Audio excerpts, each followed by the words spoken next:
હું અખંડ સંતની પાસે રહું છું. એ સંતને મારા સિવાય મનમાં કોઈ બીજી આશા નથી. તેના ગુણનો કોઈ પાર લઈ શકે તેમ નથી. એવા સંતને પરમ એકાંતિક સંત કહે છે. એ સંતથી પર કોઈ નથી. સૌને પરમપદ પમાડવા આજે હું સાધુ રૂપે થયો છું. મારા શરણે આવ્યા છે તે અનંત જીવોને ભ્રમિત કર્યા છે અને હજુ પણ માયાનું બંધન તોડીને અનંતને ભ્રમરૂપ કરવા છે. જો કેટલી સરસ વાત છે. મહારાજનું એક જ મિશન છે, બધાને ભ્રમરૂપ કરવાની વાત છે. બીજા ભ્રમરૂપ કરે એના કરતાં મહારાજ કરે સારું.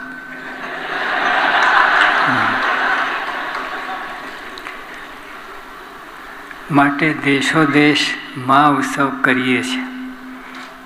આ એક જ કારણ છે. એની પાછળ બધાને એકાંતિક કરવા છે. એટલે મહારાજ બોલાવે ના બોલાવે, ધ્યાન આપે ના આપે, એ બધું ધ્યાન બહાર કંઈ રહેતું નથી. આપણને લાગે સ્વામી બાપા જોતા હોય ને, તમે ના જોતા હોય, તમે મનમાં વિચાર જુદા ચાલતા હોય, પછી એ ફટદન જોઈ લે બધું. એટલે આવી રીતે આપણે ભાગ્યશાળી છીએ, એમને આશરે છીએ, એટલે બધું કરે છે. સંતો ભક્તોને ભેળા કરીએ છીએ, તે સૌનું દર્શન કરે, એ પણ ભ્રમરૂપ થાય એવો મારો સંકલ્પ છે.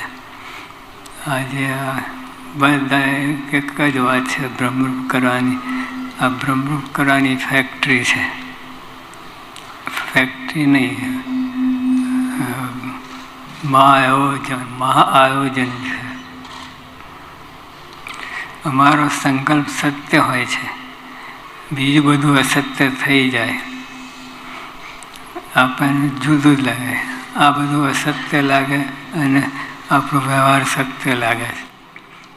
જો તમે સવારે ઉઠો ને, આંખ ખુલે, એની સાથે દિવાલને પલંગને બધું સાચું લાગે છે, બધું ખોટું છે.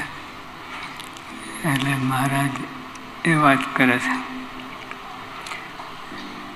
અમારો સંકલ્પ સત્ય હોય છે. એટલે આ બધી બનાવટી નથી, આ ગોઠવણી નથી. આ શ્રીજી મહારાજ સાક્ષાત ભગવાન છે. ગુણાતીતાન સ્વામી મૂળ અક્ષર બ્રહ્મ છે. અને સત્પુરુષની વાત, આ ત્રણ સીધી લીટીની સમજણ યોગી આપા કે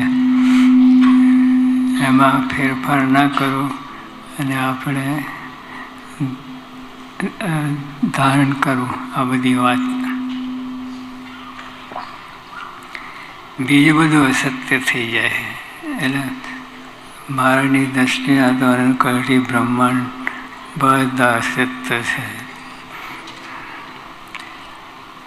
અમારા સંકલ્પ પાસે કાળનું જોર ચાલતું નથી. કાળ બધાને ગ્રહી લે, હડપ કરી જાય. પણ મહારાજ કે અમારા સંકલ્પ પાસે કાળનું જોર ચાલતું નથી. એટલે ભગવાનના સંકલ્પમાં જે કોઈ ભરે એનામાં કાળનું જોર ચાલતું નથી. ભગવાન તો છે જ, ભગવાનને કાળને ક્યાંય ગણતી નહીં. પણ એના યોગમાં આવ્યા હોય અને ભગવાનની મરજી જાણતો હોય તો એને કાળનું જોર ચાલતું નથી. કાળ પણ થરથર ધ્રુજતો રહે છે. આપણને કાળ ધ્રુજાવે છે. કાર એટલે CAR કારની, એ તો એમાં તો મજા કરીએ છીએ, એ ધ્રુજાવે નહીં. પણ કાળ જેનો ભય હંમેશા રહેશે બધાને. ભગવાનનો આશરો હોય એને એ નિર્ભય થઈ જાય, એને કોઈ પ્રશ્ન ના રહે. બીજા બધાને કાર ધ્રુજાય, ગમે એટલો સમાજ બળ્યો હોય ને તે એકવાર તો મનમાં થઈ જાય.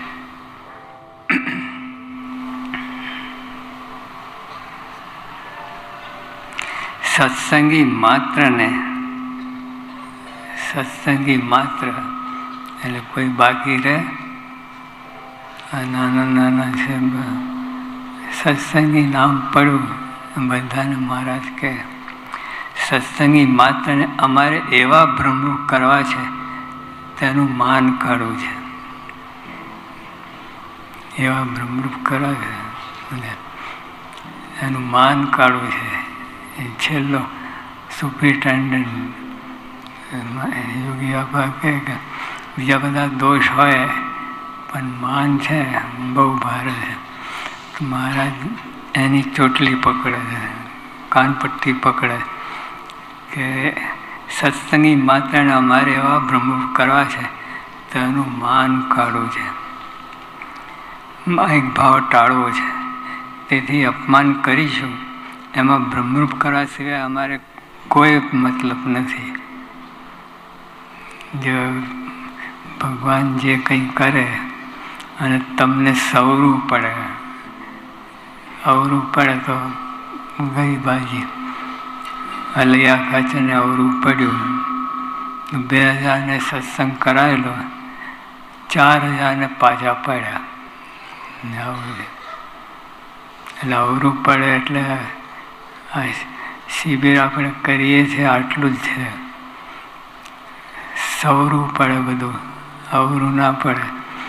લેશ માત્ર અવરું પડે તો બધી બાજી અનંત જન્મથી જે આપણે સાધના કરી છે એનો ફળ રૂપે સત્સંગ મળ્યો છે એ જતું રહે, પછી કાંઈ હાથમાં રહે નહીં. એટલે અવરું ના પડે એ જોવાનું છે. સત્સંગ મહારાજ સ્વામી સાચા છે, આપણે માનીએ કે ના માનીએ ગમે હોય પણ એ સાચા છે. એકવાર શાસ્ત્રી મહારાજને એક હરિભક્ત ગુણભાઈ એને પૂછ્યું, શાસ્ત્રી મહારાજને પૂછ્યું કે સાહેબ મને ભગવાનમાં બેસતું નથી. તો કે માનને, શાસ્ત્રી કે માનને, જો ભગવાન હશે તો લેખે લાગશે, નહીં એ તો આપણું ક્યાં જાય છે. એટલે એવું કહીને એને વાત બેસી ગઈ પટ. એટલે મોટા પુરુષના શબ્દો અંદરથી આવે ને એ વાત બેસી જાય. સત્સંગી માત્ર અમારે એવા બ્રહ્મરૂપ કરવા છે તેનું માન કાઢવું છે. એ માન નીકળે એટલે બધું પતી ગયું, એકાંતિક બ્રહ્મરૂપ થઈ બધું જતું રહે. માયિક ભાવ ટાળો છે, તેથી અપમાન કરીશું એમાં બ્રહ્મરૂપ કરવા સિવાય અમારે કાંઈ મતલબ નથી, કોઈ મતલબ નથી. જો મહારાજ જે કરે અને ભગવાન સંત સત્પુરુષ જે કરે એમાં આટલી જ ભાવના છે. અમને બોલાવે ના બોલાવે કંઈ બ્રહ્મરૂપ કરવાની વાત છે. જાણતા હોય બાજુ હોય પણ બાયપાસ કરે એવું બધું જ. એટલે ક્યારે કોને બોલાવવા કે કેટલા બોલાવવા બધું એ બધી એમની ગણતી બહાર કાંઈ ન હોય. અમારા યોગમાં આવ્યો તેને બ્રહ્મરૂપ કરવો એ નિર્ધાર અમે કર્યો છે. ભગવાનના યોગમાં એટલે ભગવાનના સંતના યોગમાં જે કોઈ આવે એક જ નિર્ધાર કરે બ્રહ્મરૂપ કરવા સિવાય બીજી કોઈ મતલબ નથી એની પાસે. જેને અપમાન લાગી જાય તેને સત્સંગ થયો જ નથી. કસોટી આ છે પેપર કાઢે ને આખા વર્ષને અંતે પેપર કાઢે, એમાં પાસ નપાસ. યોગીમાં બધા સંતો, મારા સંતો બધા જ કહે છે અપમાન લાગી જાય ફેલ, અપમાન લાગી જાય ફેલ, 0%. એટલે સત્સંગમાં અપમાન ના લાગે, પ્રાર્થના કરી ભગવાનને. એક જ પ્રાર્થના કરાય, મહારાજ આ સત્સંગમાં પાર પડાય, એ પ્રાર્થના તમને પાર પડાય એટલે આ થઈ ગયું, અપમાન ના લાગે, એ પાર પડવો થાય.